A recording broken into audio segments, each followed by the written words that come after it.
I hope you're ready for a rant, cause I sure am. Welcome to the Attic Dungeon. My name is Sam, and whether you want it or not, I'm here to rant about everything. So last week I was writing my next guide, which is going to be the Warlock guide, by the way. So Warlock players, you have that to look forward to in 2 weeks. And I came to the bit about the ability scores. Now, whenever I make a build or a guide video, which is still the majority of my videos, my brain kind of goes blah when I come to the ability score part. Why is that? If you want to be somewhat effective at combat, which is without a doubt the largest of the 3 pillars in most D&D campaigns, you have very little to no wiggle room when it comes to your ability scores. All level 1 character sheets kind of look the same. It only depends on which primary attribute score you have. The rest is going to be kind of the same, and really I think that's a shame. Now, before I go full rant, let me stress that I love this game and I love what it allows people to do, and that is not going to change. And I hope that has become clear already to you guys, that because of the amount of time that I spent creating content for this game, that I think it is the most wonderful pastime that I have. I believe it's the best and most flexible edition, and I love some of the changes that they made as opposed to other versions of this wonderful pastime that is D&D 5e. That doesn't mean the game is perfect. So today I'm going to have a look at what is wrong with the ability score system according to me, and I'm going to give some possible solutions for it as well, because criticism, in my personal opinion, also needs solution-based thinking. So we all know how the system works by now. At level 1, you fill in your ability scores based on one of the many systems that are available to you, being rolling for stats, point buy, and the standard array. And we're mainly talking about point buy and standard array today because rolling for stats is random, so it's not really affected by this system. You could get shafted by bad rolls, or you could have created God himself by rolling 18 on everything. Your class will always want you to raise one attribute score as high as possible. If you're a wizard, you want that high intelligence to keep your spells going. If you're a rogue, you want high dexterity, because that's where your weapon attacks will most likely be based on. And this way, it kind of seems that you can spend the rest of your attribute scores or your points any way you want to customize your character. But that is in fact a lie. Yes, the imbalance between the different ability scores is actually quite big in this game, and it often leads to character sheets where people want to have, if possible, a 16 in their primary attribute stat. If not, a 14 will have to do, and then they will grab a 14 in dexterity and constitution, because those are the next best thing in almost any given situation. If they can, they will raise that even higher. And then the small remainder of whatever points you have, or your low ability scores that don't really do anything, are going to be put in whatever remains, being wisdom, intelligence, charisma, and strength. And quite often, those points are going to end up in charisma, because charisma dictates all the social skills in this game, and social interaction is one of the other pillars in the game, the last being exploration, but that one is less affected by your ability scores and more by how you play the game. So that one's actually good.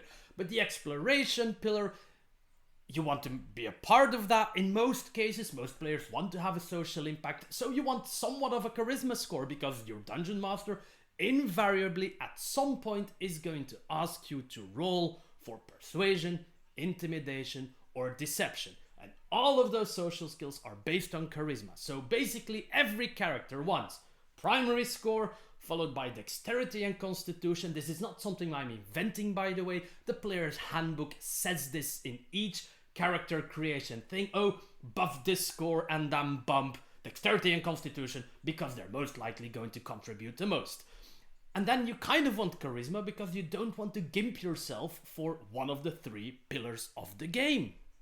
And then on the opposite side of the spectrum, there's the scores like strength and intelligence, also known as the dump stats, with quite possibly intelligence being the king of the dump stats. As long as you're not a wizard or an artificer, intelligence is going to have little to no impact on how or what you do in the game. Sure, there's the discussions about, yes, but is your character smart enough to know this?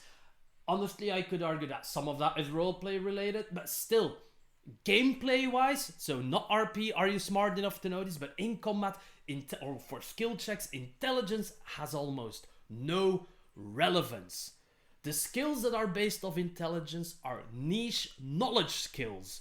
I have never been in a campaign where we got shafted because we didn't have a relevant intelligence score to do something.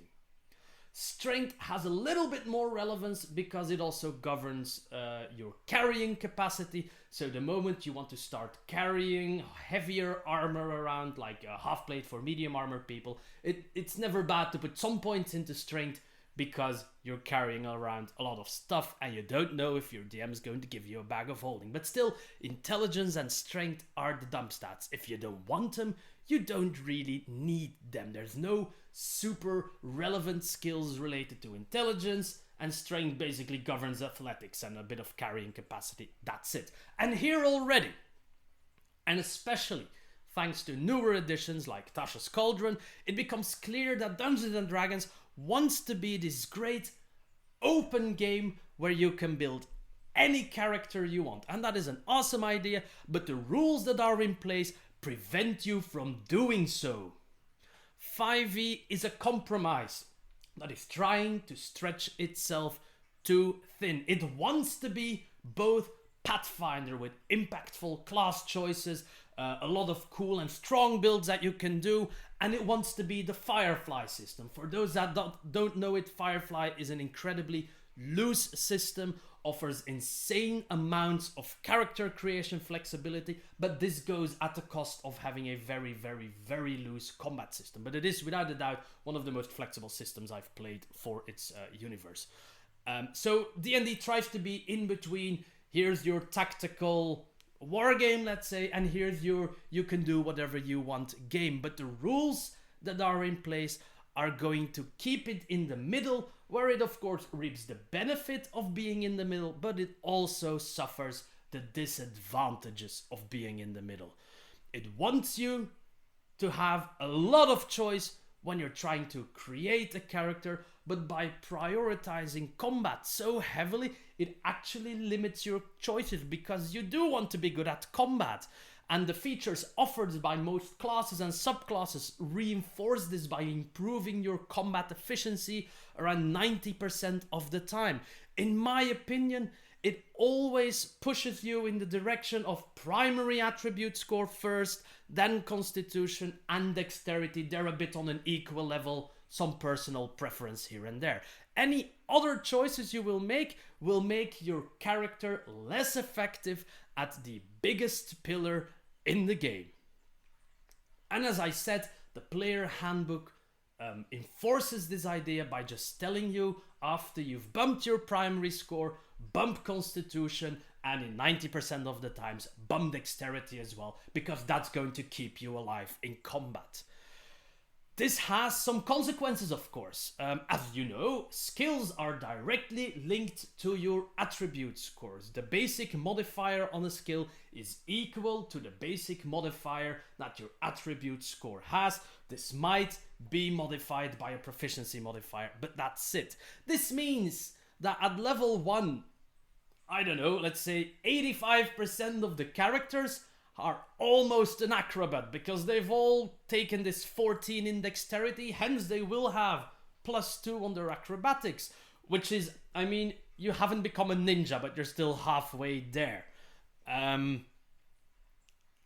But also all these characters, alright, today I'll be looking at my my cheat screen a lot because rant has been structured, but it's not like my other videos where I just recite knowledge that I have. Today I actually have to know what look at what I'm saying and know what I'm doing. So all of your wizards are going to be half acrobats, but they all are going to have a very shitty athletics score because strength has no relevance whatsoever to a wizard. So you would never want to invest points in that unless maybe those final 4 points that you have left at the end of point buy after you've bumped intelligence, dex and constitution. You can put some in strength if you want to, but again, probably you should put some in charisma because the social pillar of the game is there. I've been saying maybe a few times by now, if I haven't, then I'm telling you now, not all classes are equally affected by this. There are 2 classes mainly that kind of avoid this problem. Those classes are the fighter and the rogue. The fighter because it can get by on being just strength and constitution focused. It will still get gimped by having low dexterity because dexterity is super powerful. We'll get to that later. Or you could have, to avoid that, a dexterity constitution based fighter, and your fighter really doesn't need any other scores to be efficient. So you could still bump up charisma to a very acceptable level and then still have some points left to flavor up your fighter. On the other side, rogues have the same thing because they need dexterity and then constitution to stay alive. They live off everyone's secondary stats, so that's easy. Of course, there's a few exceptions here for both classes.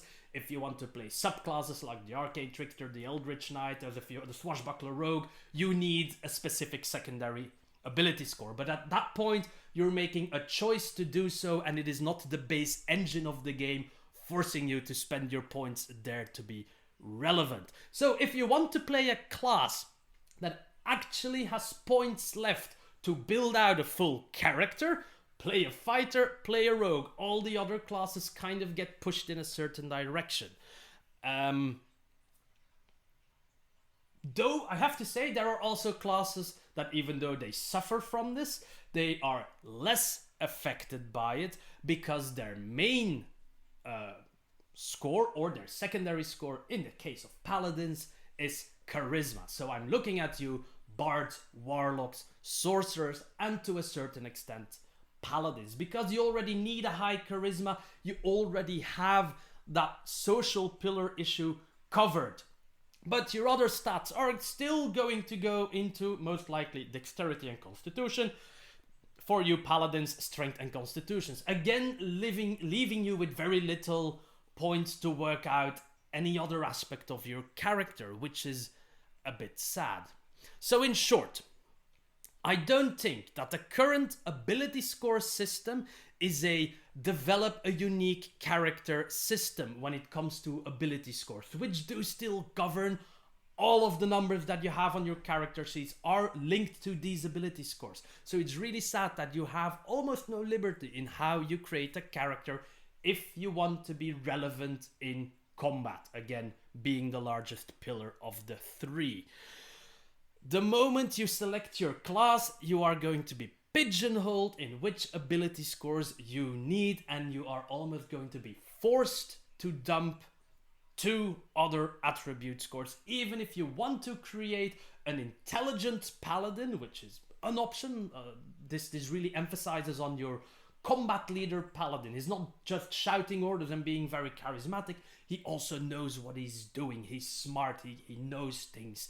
You can't, because paladins already need strength, constitution and charisma, so your strength is going to be a 12 at most. And 12 isn't horrible, but it's not going to have any real impact on any situation. Already, like I said, intelligence never has any impact, so who cares? Now that I've provided a bit of a framework, let's talk about how 2 particular attribute scores are wildly unbalanced as opposed to all the other ones. First, and I've talked about this before, well, I haven't talked about it, I've mentioned it in quite a few of my videos.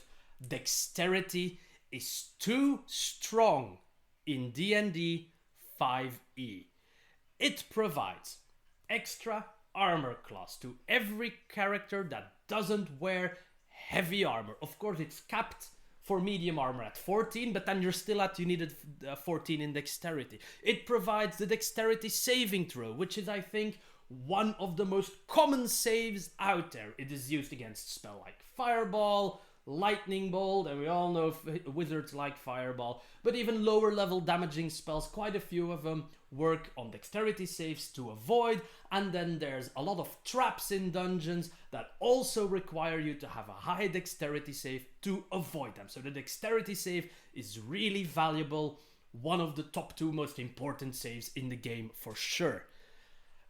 It improves some skills that are pretty commonly used, like stealth, though that is I think that's the least valuable aspect of dexterity, are the skills that it improves. It improves stealth, acrobatics, and sleight of hand, if I'm not mistaken.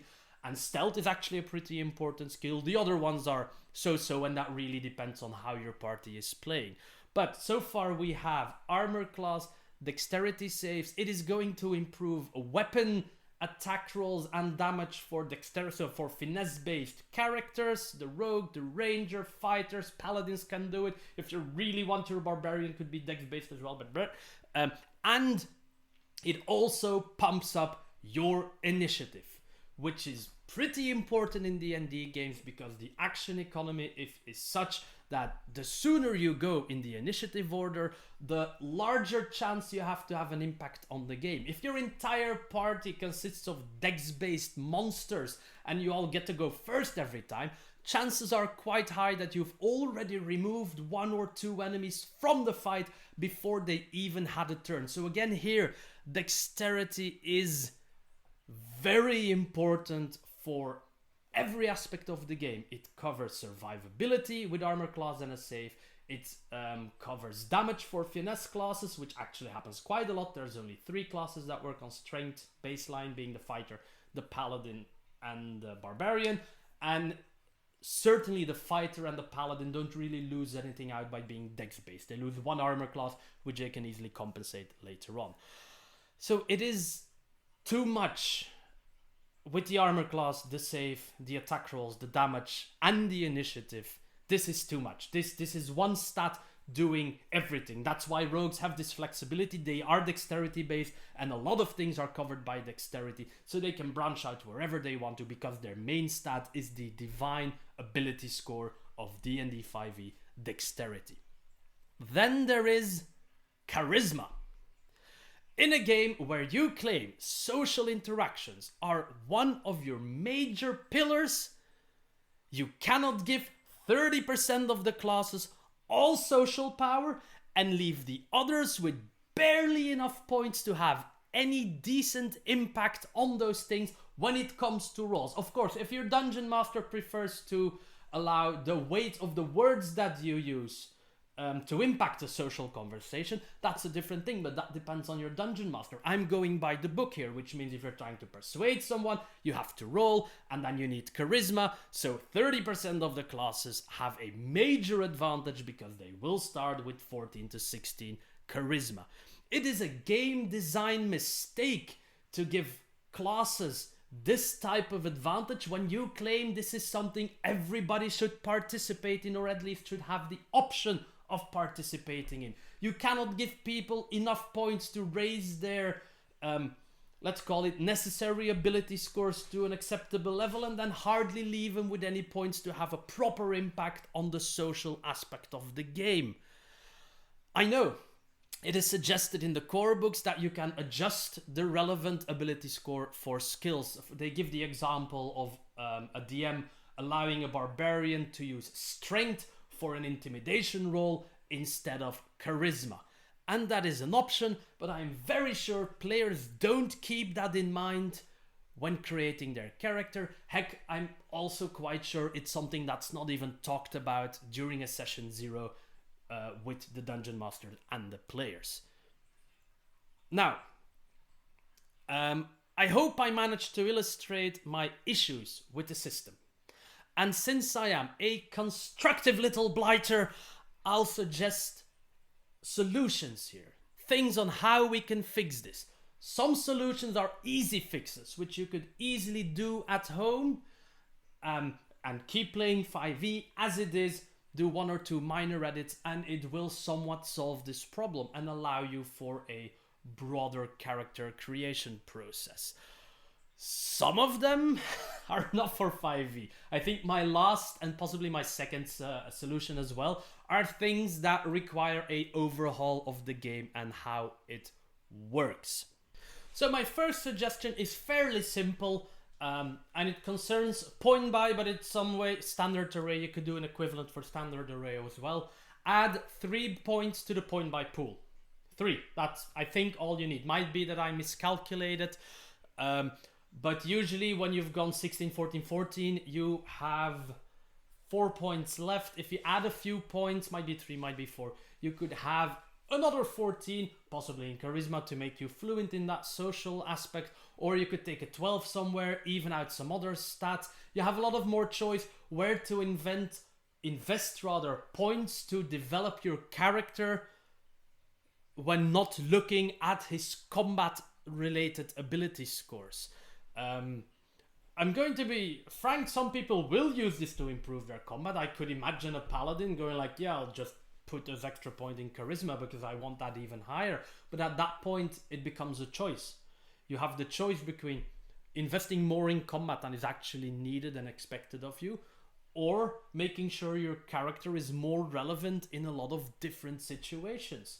So a few extra points in point buy, and basically you just use those to round up your character, because we are keeping the upper limit of you cannot put more points into an ability score than what is needed to raise it to 15 before you get any bonuses. So your fighter is not suddenly going to start with an 18 in strength or dexterity. He's going to get a few more points to invest in those other ability scores, adding more flavor, more variety to those characters. You can choose to specialize in one ability score, raising it up to 14, or you can invest those points in multiple ability scores, going a bit for the jack of all trades vibe.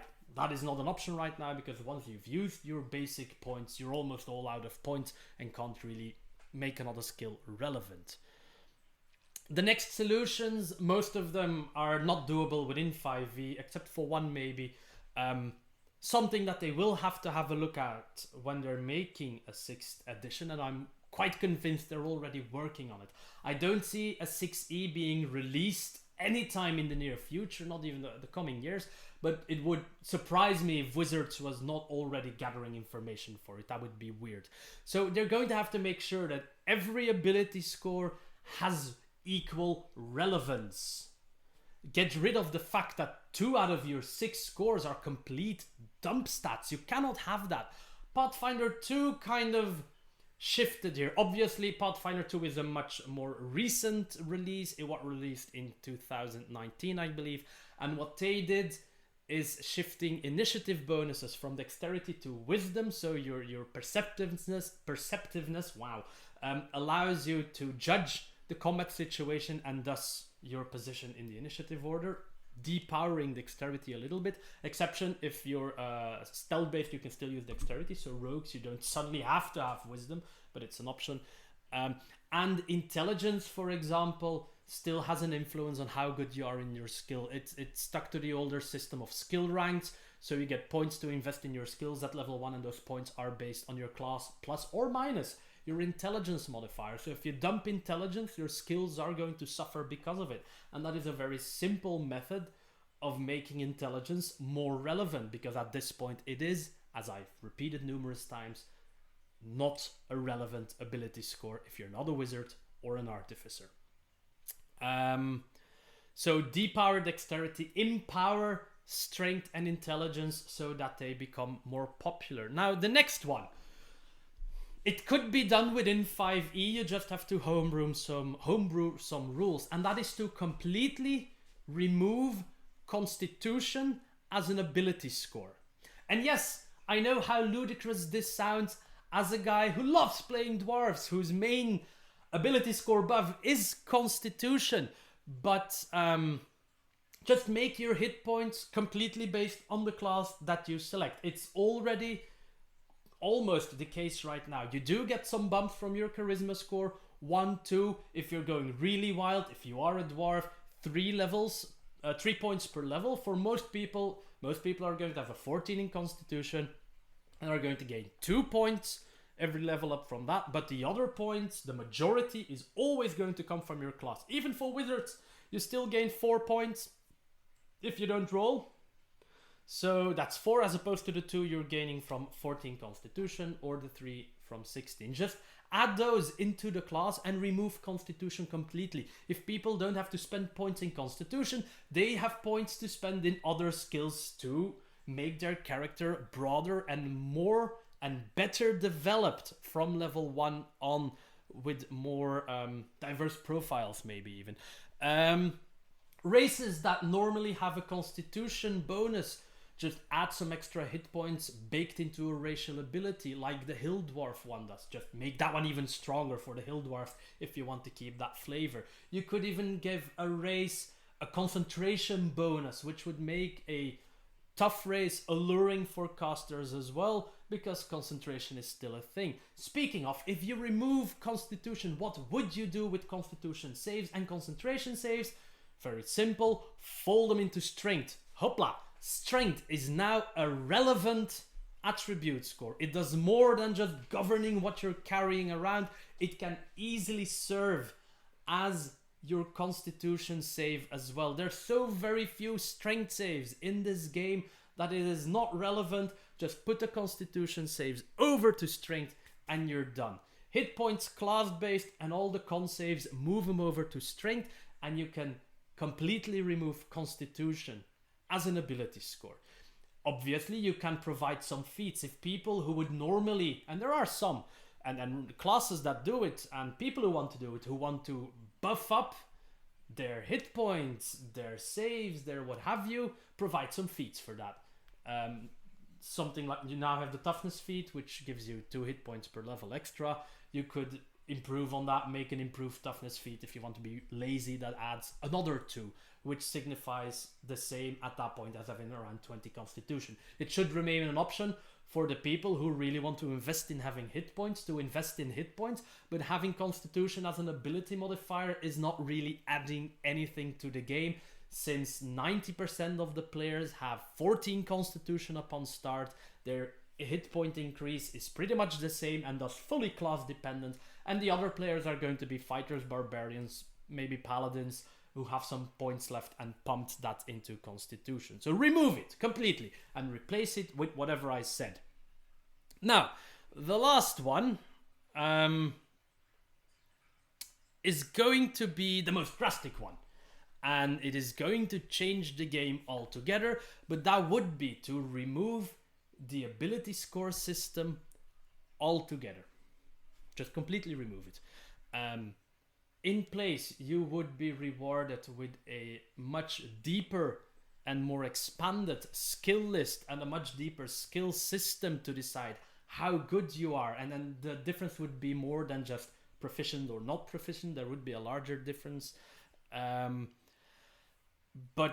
your power level, because if you don't have ability scores, you don't have an ability score that you're bumping to increase in power. Just honestly link that to your proficiency level, which goes up every so many levels. You might have to alter that a bit, but just link power to proficiency and be done with this illusion of choice system that really isn't a system where you have any choice. And yes, I can hear people coming that are going to say, oh Sam, you're turning D&D into a grey blob where everything is the same. But let's face it, right now the attribute score system contributes very little to actually making Dungeons and Dragons an engaging game. It is an engaging game, but it's not because of that system. It's because of the class choices that you have, the subclass choices that you have, possibly, if allowed by your DM, the multi-classing, the feats, and of course all the spells in the game and the choices that you have. That is what makes the system engaging. The ability score system does not. It is something, I'm not saying this is the best solution, but it is a solution to just completely remove it. You could also add more racial feats like the ones presented in Xanatar's Guide to Everything, allowing races to be a conscious choice, much more based on what can this race do and what does it have access to, rather than, oh, it gives me a +2 in intelligence and a +2 to constitution. Those are quite possibly the least interesting reasons to pick a certain race. So, remove ability score system. Of course, if you do this, you have to make sure that each race offers racials that work for both casters and martial classes. You don't want your dwarf to only offer things that a fighter can use, for example. He could have more choice in that selection, but there still should be some caster features. So, my last and most drastic options is the one where you remove the ability score system completely. If this would shift the power balance too much when you're playtesting with something like this, you can just pace the game differently. The levels where you gain your power increase can just be altered very simply. There's really no reason why this couldn't work. The ability score system, as it is right now, as I've said many times today, is not something that makes me happy. It's not something when I get to that point in character creation, or when I get to level 4, 8 and so on, it is not my favorite level, because often you don't feel like you really have a choice, especially at level 1. Last time I'll say it, you don't have that much choice when you're building your characters, because you want to be effective in combat, you want to participate in the social bit of the game. So strength, intelligence are always going to be your dump stats if they're not your primary stats, and dexterity is too empowered to let it go. Fix it, please, by the next edition. That would be awesome. Rest of the game, big fan, keep doing what you're doing. And that is it, ladies and gentlemen. Enough talking for today. Think about this. Comment below about what you think about it. This could really be an interesting discussion, to be honest.